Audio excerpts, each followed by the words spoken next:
Welcome to the show, Real to Real Talk. I am your host, Paul Britton. With me this week, we have Sergio Barrera. How's it going, Paul? Good, good. How are you? I am doing well. Just trying to figure out my light scenario here, but oh well. Hey, it's a never-ending struggle. It really is. I have decided I need to invest. I'm going to get a light, one of the little circle things. I'll just put it right there, and so my beautiful, shiny, reflective face will always. Visit. Yeah, for me, it's always trying to figure out why they're so bright, but oh well. That's all right. So Sergio. No, yes. In the past, when you've come on, it's always been, not always, but it's usually, hey, movie coming out. I kind of want to talk about it. I'm going to go see it. I kind of want to talk about it. Can you come on? It's silly that you ask, but, appreciate it. Yep. And the answer is always yes. But this time, the second movie we're going to do, because all right, so you posted on your Facebook feed that you had gone to see a certain band in concert called Air Supply. Absolutely. I friggin' love Air Supply. Now, and Air Supply doesn't quite fit in with Yacht Rock, but agreed. It's adjacent enough that I was like, man, if he went to see Air Supply, I wonder if, because for those who don't know, there is a documentary just came out a couple weeks ago. It was actually Thanksgiving weekend, called Yacht Rock, a documentary, and I friggin' love Yacht Rock. Okay, so I reached out to you this time, and I was like, I thought maybe he'd want to talk about this, and you were like, yeah, okay. What else you doing? And then I told you the movie that I was going seeing, and you hadn't heard of it. Not at all. So the primary movie we're going to be doing tonight is called The Return. It stars Ralph Fiennes and Juliette Binoche, who, by the way, spoiler alert, could have played freaking Helena Troy, and I've been like, yeah, okay, cool. Yeah. This is an interesting movie, and I sent you. I honestly assumed you hadn't heard of it, because it's super low budget, and it's interesting in that it tells the story of the Odyssey, but it just picks up at the third act. It picks up when Odysseus is heading back to Ithaca. Yes, and you did not pause. You probably, I don't even know if you got through the trailer before you wrote back, yeah, I'm in. Oh, all it took was me reading the first couple of lines of the blurb. I mean, it really, I didn't even watch a trailer because I as soon as I knew what it was about, and it started with, of course, your message, because your message literally said The Return. It's based on the third act of the Odyssey. Right. And I was like, what? Because I pride myself on knowing about what movies are out, even though I've not, been consistently with you for a while. Yeah. And this one was off my radar completely. And so as soon as I saw what the material was, I was in. And in fact, I reached out to my buddy Nick, and I was like, dude, you want to go? And so, for I think the second or third week, 2 out of the last 3 weeks, we've gone to see movies. And he put it best when he said that what this movie accomplished was, it focused, it sort of not did away with, but it sort of made less a priority, sort of all the mythical things that occur in the poem itself, and really focused on the human aspect, because this was such a find, Paul. I can't thank you enough. And I was so excited to be able to tell you that, I want to do this too. So yeah. And this is a movie that was, it's the faintest blip on my radar. Okay. In my constant watching of completely rare and random movies that pop up on screens, I think I saw one trailer for it, over the summer at some point. Okay. And I was like, oh, that's interesting. I'm going to keep an eye out for that. Yeah. And then, I every Wednesday I go on and check movie times for Saturday and Sunday, because I really wasn't sure if I was even going to go see a movie this weekend. Got it. And I saw that this one was coming to my art house, and I was like, oh yeah, I really want it. I'm going to see this. And so I was so excited to hear that you wanted to do it. So tell me about your relationship or your history with the Odyssey. So you got to go all the way back to middle school. I mean, I'm 54 years old, so that'll tell people. This for me was such a treat because the Odyssey and the Iliad are two of my absolute favorite works. I mean, and I'm talking about like I read them Mm-hmm. my younger years, and anything that was a book or a story or a movie based on that material is always going to intrigue me. But it's the source material, the stuff that I love so much. Yeah. And the hugeness of the scope of these poems, and just how much is interwoven. And you gotta love mythology, of course, in order for this to really resonate. And I was a huge fan growing up of Greek mythology, Roman mythology, really mythologies of all cultures, but Greek mythology in particular.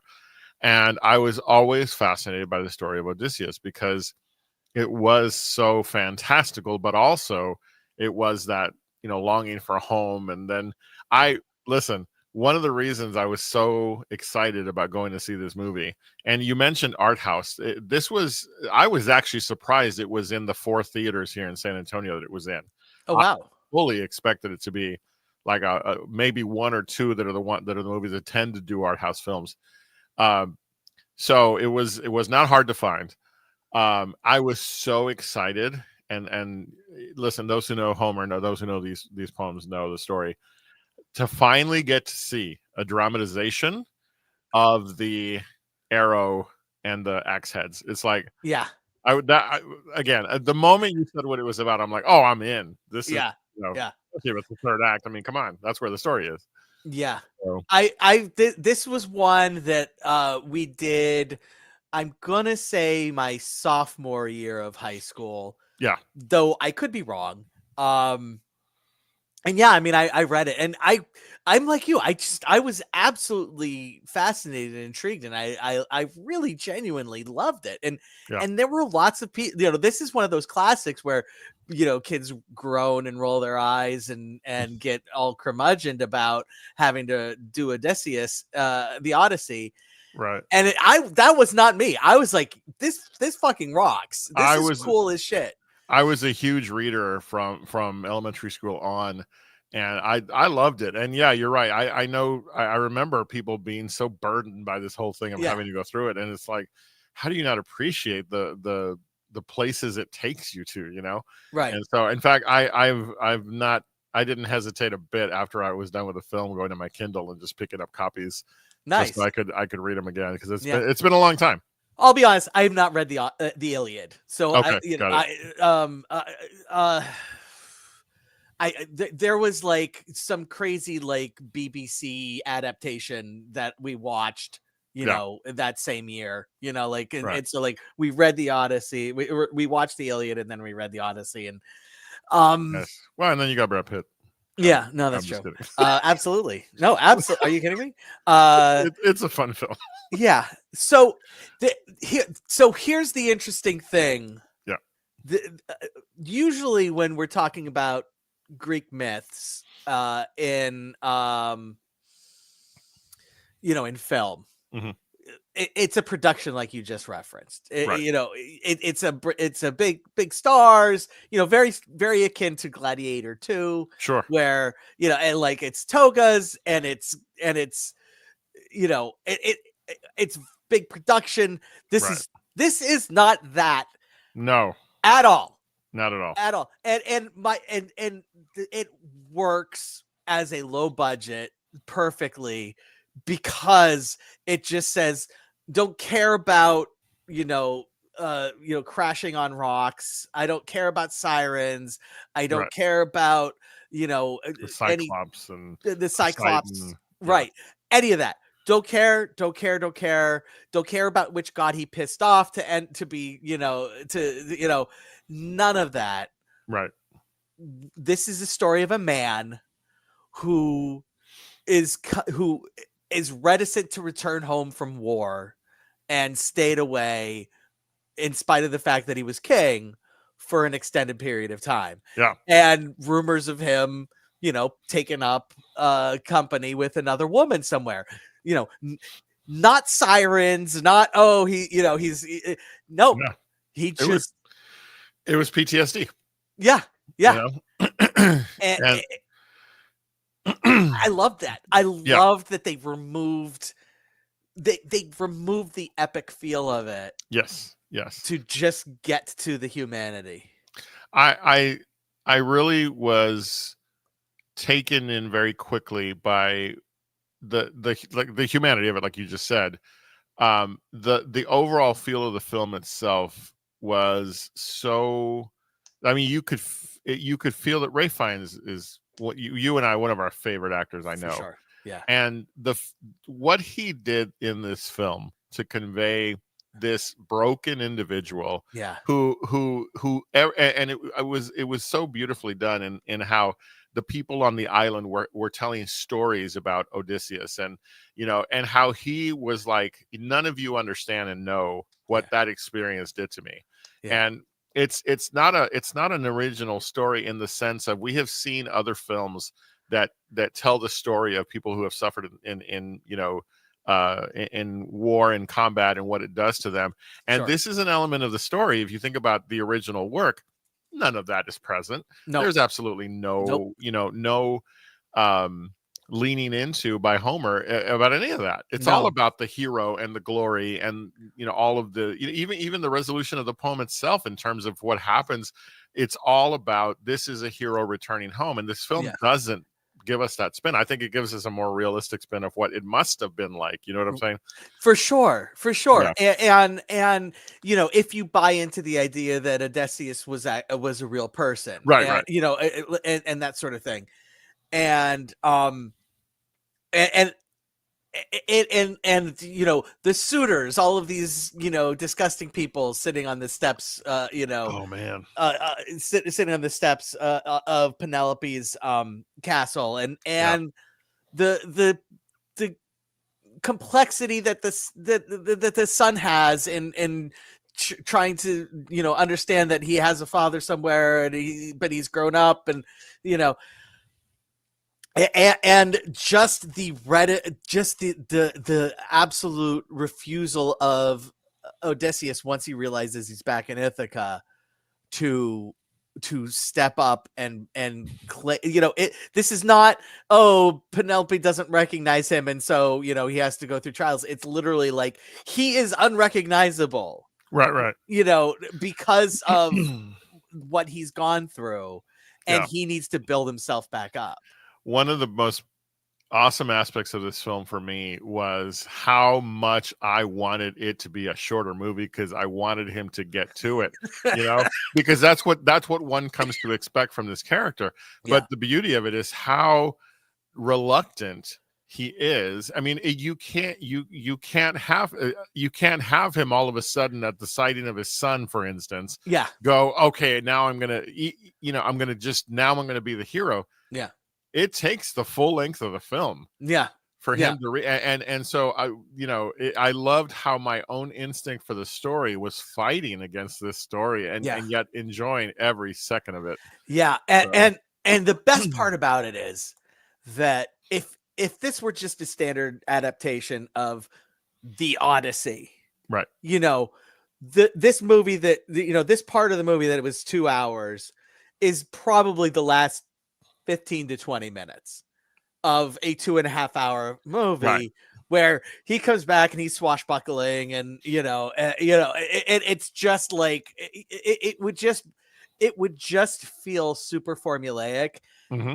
And there was nothing about this movie that was formulaic, and not at all, other than the hero's journey. That's obviously the formula that's playing, but I'm talking about Hollywood formula, not so much epic formula.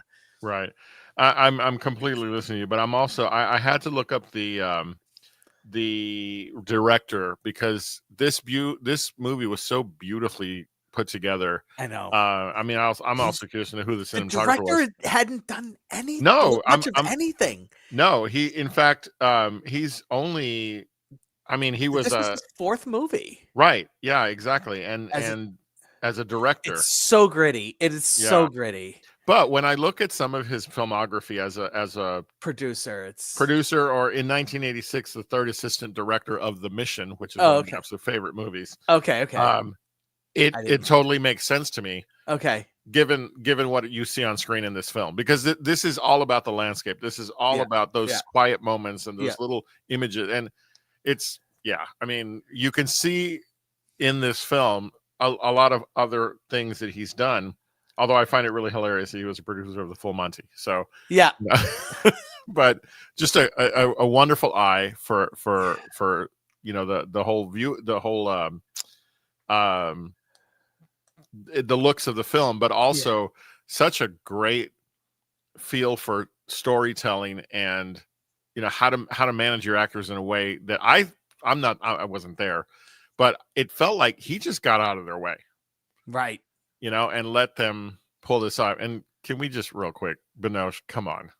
God, after all these years, she's still so powerful. It's in ridiculous. Everything she does. Yeah, this film is so good. Yeah. And the two of them together, they share 2.5 scenes, I guess, maybe. But the first scene that they share together is where he's avoiding her completely, and because he's been avoiding her completely, and her having a hint of an idea on who this person is, and and kind of laying the seeds for, you fuck, where the hell were you? Right. But also remaining like just madly in love with him, and like it's so powerful. And then I have to ask you, I don't know if this is where you're going, but real quick, I'm curious because this movie does so much that especially in the last act, that you really are forced to consider, what else went on while he was away? As he, again, those who don't know the poem, I mean, I'm sorry, you missed out on literature, but there's no way to spoil something that's over 2,000 already years old. Exactly. Yeah. You can't. When you get to the final suitor, her reaction, I thought was, I'm like, I was out there going, oh, because you can interpret that so many different ways, and that's what I loved about so many aspects of this film is it dares you to think the story, and challenges you with a new interpretation of it. Absolutely. And I mean, look, it had honestly been since high school since I read it, and so like I was, as it would hit the plot points from the poem, I'm like, oh shit, that's right, that's what's coming up, and like, oh that shit, that's right, that's what's coming up. And it was just so delicious, like when he comes upon his hunting dog, and I know, my heart, I know, it's the best moment in the movie. It really is. But then we get like the last half, like, no, it's not a half hour, I'd say last 20 minutes, when when Odysseus's father has passed away, and Penelope has been discovered for undoing the weaving, and it's her decision day. And I mean, I wish the only reason why I wish this were a big budget movie that would make $900 million is because I want he went Odysseus on those people, like I want that to enter the lexicon, I just want to have the absolute revenge that he puts on these people, the house cleaning that he does. It is subtle, and it is perfect, and it's epic. It really is epic. And it's like the whole movie that is this super quiet, rested, contemplative movie just flips on a dime and is like, all right, time to clean this fucking bitch up. And then, man. Yeah, and it does it in a simplistic enough way that I love that the men are so stunned at what's happening to them that they don't have any thought towards not standing up, and getting shot down.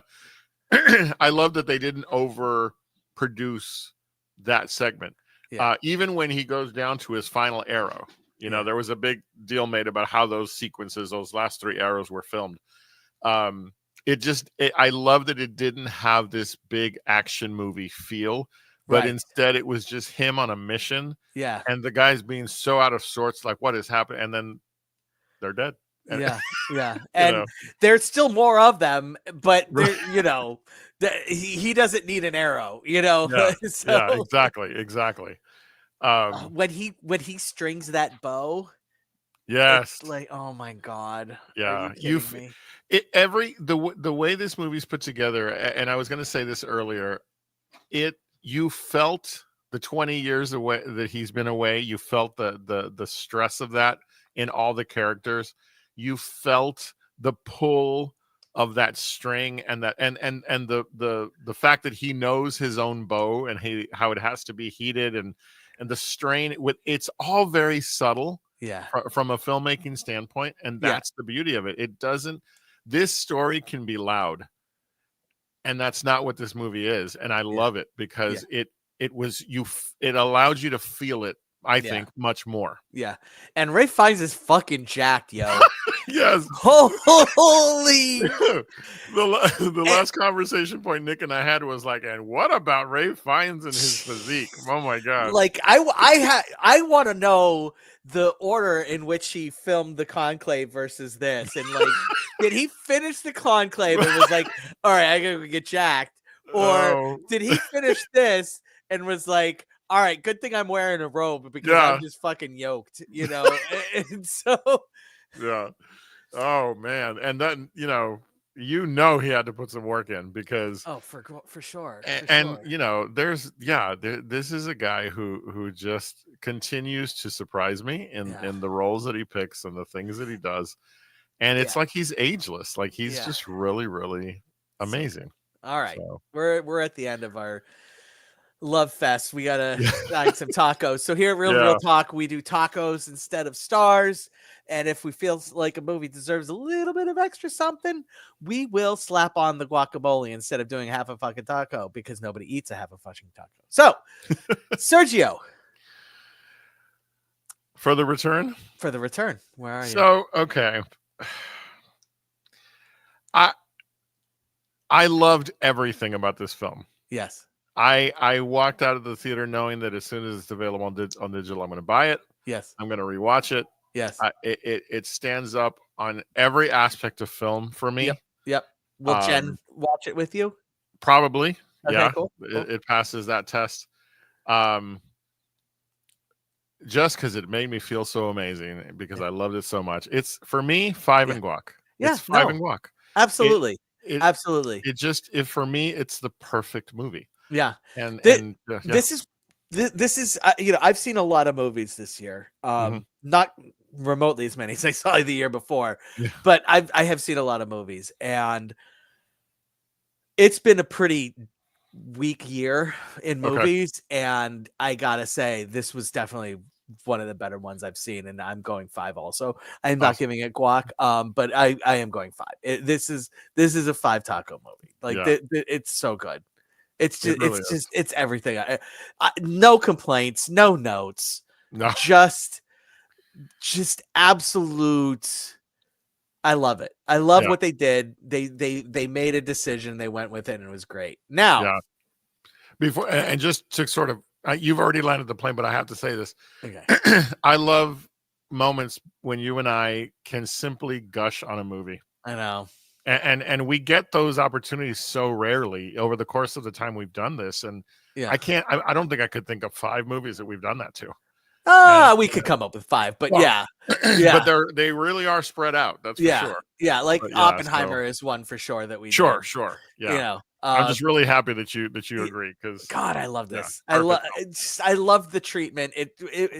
This is taking IP, and just being like, we're doing our own thing with it, and it was perfect. Right.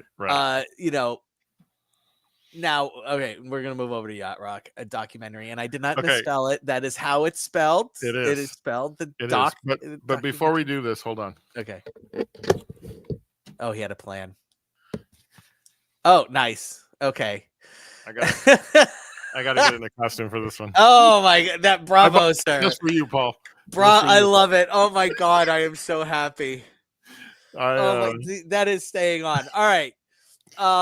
Yacht Rock documentary. So, just full disclosure, I listened to Yacht Rock radio on my Sirius XM more than any other channel on my Sirius XM. okay. All right. And except during Christmas time, where I'll be, stuck on one of the Christmas channels, just hopping around there. But Sure. The rest of the year, it's like I'll be on something else, and I'm like, oh fuck it, I just want to listen to Yacht Rock. Like I love Yacht Rock. Yeah. Love it. Love it. Love it. Love it. For me, it's the music of my youth. I mean, Okay. it's when you think about this is late 70s, early 80s. I wouldn't even say early 80s. It's late 70s, mid to late 70s. So as a kid, these are songs that I remember hearing on the radio, or if my dad had the radio going, or and growing up, I did not have the right appreciation that I should have for this genre of music. For sure. But I would say that over the last 20 years, for sure, it has been my go-to. Absolute go-to. So. Yeah, I mean, and as you mentioned it, so okay, so this documentary, it's available on Max right now. Yep. It was produced by a guy named Bill Simmons. I don't know if you're familiar with him at all. He used to run a website. He used to be on ESPN. He ran what was it called over there? Grantland on ESPN, and then ESPN. He left ESPN and went on his own and created a website called The Ringer, which is a combination of sports and pop culture. It's just sports and pop culture. That's all there is to it. And I've been following him forever, like since his first day on ESPN, even before Grantland was on there. It was called Page 2 on ESPN.com. And he was, early websites, like when websites really started being where people went for news and information and everything. He was a very early, like, I just produce content for the website, which was a weird thing. And he came out very early as being a fan of Yacht Rock. And he also started producing documentaries for ESPN, and then has continued to do so.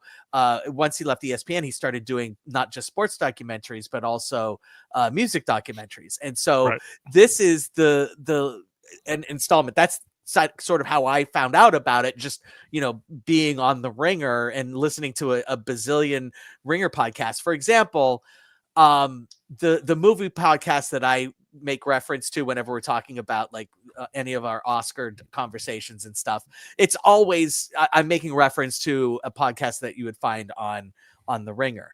And so I had knowledge of this, and I'm like, oh well, I can't wait. And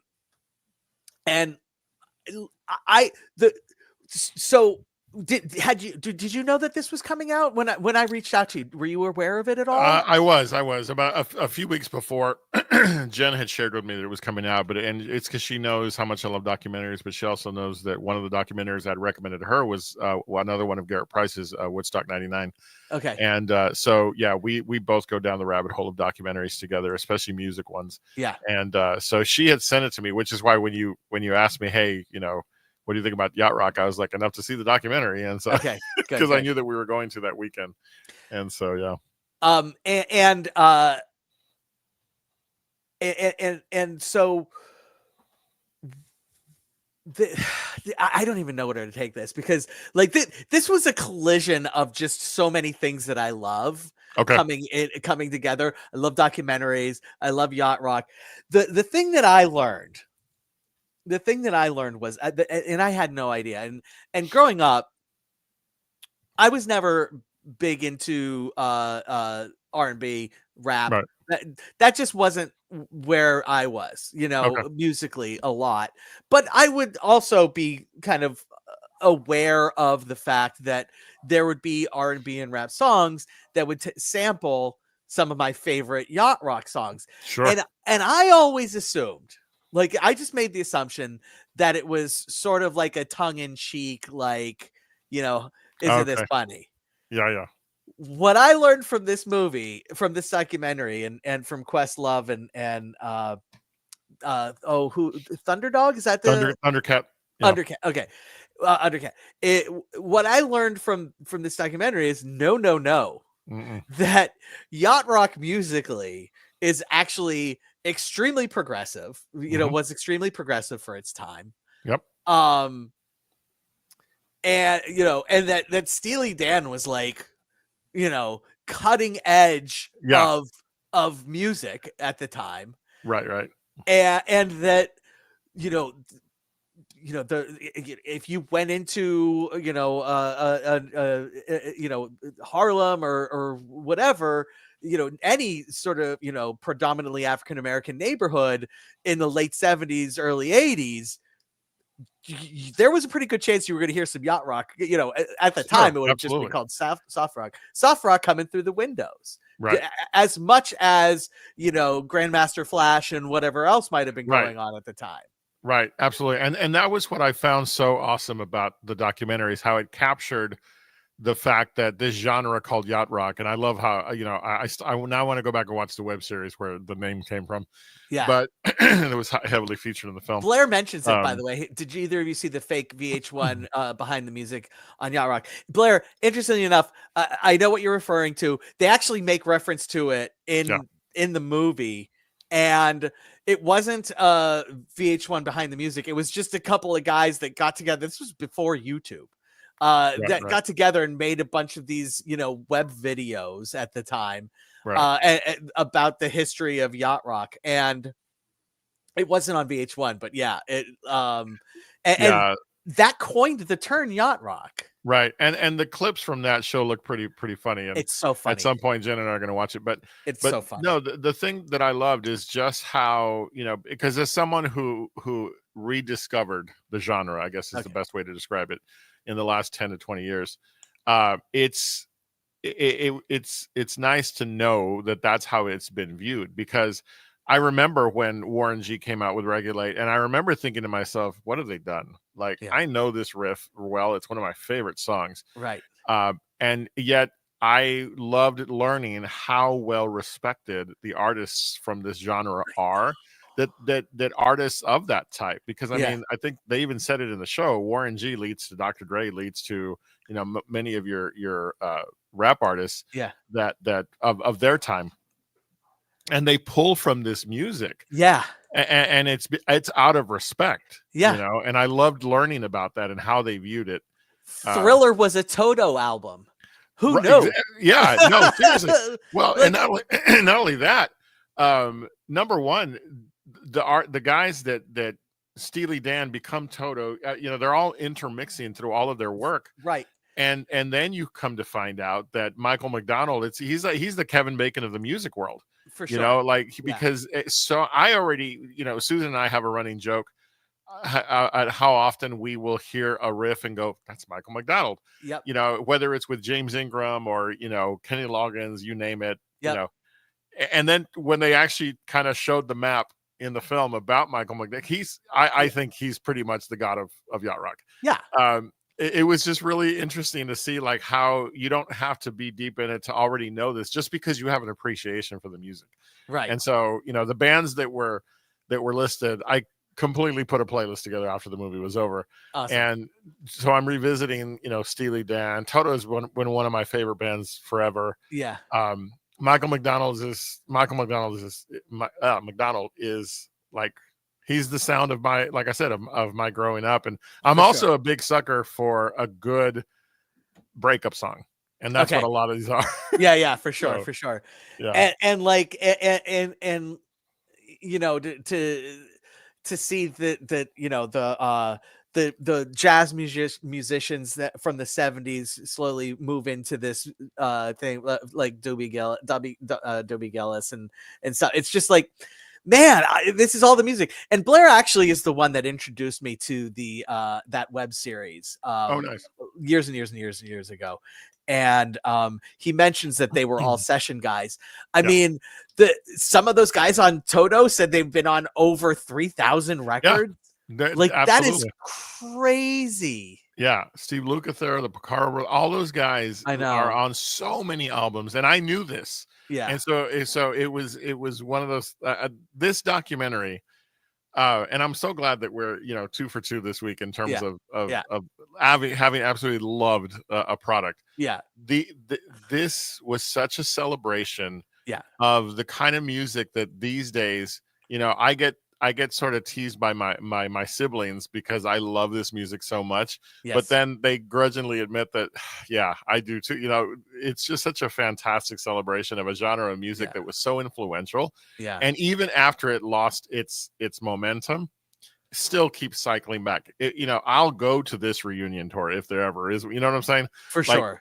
These are the kind of shows I would still, because I'm pretty much done with going to concerts because people, but these bands are who I'd go see just to sit there with a big old grin on my face. Yeah. Enjoy. I recently went to go see Journey. The headliner was Def Leppard, but Steve Miller opened.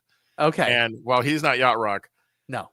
Yeah. Of the 3 bands that night, Paul, tell me why Steve Miller, who opened, was the best of the night. I know. It's like, this is the nostalgia that I at my point in life right now, I crave and love. This movie was a gift. It really is. And it's made with so much love, you know, and that's the important thing about this sort of thing, where it's like, and I don't know who was the guy that they weren't able to get to interview, but like, they asked him to be on and he told him to fuck off. I don't know. It's a great piece. I forget the name, but he was one of the session guys with all those gentlemen that they interviewed. Yeah. And like, but basically I think their leader is the impression I got. Yeah. And he was just like, so the term yacht rock is not where it started, obviously. Right. And he clearly does not like that term at all. Not at all. At all. Such a great moment. And it's like, just, you know what? And God bless these guys. They didn't like it at first either, but they understand, you know what? If it opens people up to appreciation of this music, then good. I'm glad that it has this. Yeah. It's easy to forget also that these guys dominated some of the early 80s Grammys, because they're not songs. I mean, that whole segment between Michael McDonald and Kenny Loggins, it took me hearing it for me to go, oh, that's right. And Christopher Cross, Blair's exactly. Yeah. So such a great movie. All right. This almost feels like something we shouldn't rate, just because like the reality is it's not a 5 taco movie, but the viewing experience is definitely a 5 taco viewing experience. Absolutely. So go ahead. Well, let's be honest here. Where are you laying it on this? So from a film standpoint, from a purely film standpoint, this is for me a 4 taco movie, because it draws you in. Yep. And I can't even tell you why I wouldn't go 5, other than the fact that it is such a self-contained genre of music that's being explored here. Yes. But it was a 5 taco feeling for sure when it was over. And that's why I'm giving it the guac. Not because it deserves it, but because I just had the biggest smile on my face the whole time. Just absolutely giddy with myself watching, literally learning and watching the history of Yacht Rock. And this is a winner. High recommend. All right, we're bringing back a segment, Sergio. I told you 3 movies that I was going to be doing this weekend, watching this weekend to cover on the show today. And the last one I said, just watch it with Jen, it'll be fun. But you didn't get a chance to go to it to check it out. So may I tell you how that so you gave me the name. Yeah. And I'm really happy you're going to do it the way you are with the segment you're going to do. You gave me the name. Yeah. And at first I didn't even think about it. I just went and looked for it. And as soon as I saw the pictures that came up and the description, I'm like, Jen would kill me if I even suggested this. Oh, really? She wouldn't Oh find my it gosh. funny? Not at all. Not at Oh, all. okay. I mean, she wouldn't be offended, but she would be like, we are not wasting our Sunday night. This is how I did it. I wish you had a movie poster. I waited for Jen to wake up on Saturday morning, and I hit play. Oh, wow. And I knew she would come out groggy and like, what's going on? And I would tell them the name of the movie that I'm watching. Yeah. And they would instantly be horrified and just absolutely enraptured by watching it. Like, I don't know if people can see this, but this is the poster. Yeah. And that was enough for me to go, Paul, you're on your own on this one. And that's fair because it's what the hell did I just watch? There we go. It's Hot Frosty. So this has become have you heard about it mentioned anywhere else? Never. Okay, interesting, because it definitely has a buzz. There is a buzz about this movie. Yeah, because the Christmas the Hallmark Christmas movie has become self-aware, and it resides in the guise of Hot Frosty. So this is a Christmas movie now on Netflix. It stars my dad invented toaster strudels from Mean Girls, and also a guy that was apparently in It's Always Sunny in Philadelphia, of whom I do not know. Lacey Chabert and Dustin Milligan are the two stars, and this is a Christmas movie about a woman who is clearly having a rough time. The heat, classic terrible Christmas movie setup. Her heat's not working in her house, so she's super cold. The X and Y and Z is broken, and nothing's working right. And there's a stair. One of the stairs is completely missing, as she walks down, so she has to skip one of the stairs, and it's just a mess. And the poor woman. But she lives in a small town and she owns a diner, and people seem to like the diner and her. It's interesting because we watched this movie, and after about the first 10 minutes, Jen says to me, "Does this take place in the 80s?" And I said, "Yeah, I think it does." Because every single car is a 1980s car. Like every single car that you see is a 1980s car. It's a small town, so you're not seeing too many cars, but enough to think, okay, this is taking place in the 80s. And she's kind of dressed up in a frumpy jacket, which could have maybe been stylish at some point in the 80s. Everything feels very 80s. So we're like, okay, it takes place in the 80s. Until the town, in the town square, they're doing the annual snow sculpture thing, and she pulls out her cell phone to take a picture. This is literally like 20 minutes into the movie. She pulls out a cell phone, and we're like, holy shit, this is not taking place in the 80s. And the one that she takes a picture of is of a guy naked, basically posed like the David statue. Okay. But like clearly not David, just like a different interpretation on the David statue. Gotcha. And she gives him the David statue her scarf. And as soon as she puts her scarf around David, because he looks cold, there's a slight twinkle in the snowman, and sure enough, she goes away. He comes to life as an elderly couple is walking their dog. He's naked. Hilarity ensues. Nothing in this movie makes any fucking sense, Sergio. I applaud you for watching it. I don't get it. It is 100% just everything is either too ridiculous to be taken serious, or a wink and nod at how ridiculous it is. Like it's like at some point you have to not be so self-aware Yeah. that you are the thing that you're making fun of. Yeah. You can't be in on the joke that much. No, you can't. No. And it's still fun to watch with a spouse who's familiar and understands how ridiculous this is and make fun of it. Yeah. But I will tell you, having spoken to somebody at work and also hearing a review of it on the podcast that I mentioned earlier, from somebody who loves the Hallmark movies. If you love the Hallmark movies, apparently this is going to be your thing. You're going to love it. But if you don't have that foundational love for those Hallmark movies, which I absolutely do not, I love Christmas movies, not those kind of Christmas movies. Gotcha. You know, like I love Elf and I love Christmas Story and I love the good ones, you know? Yeah.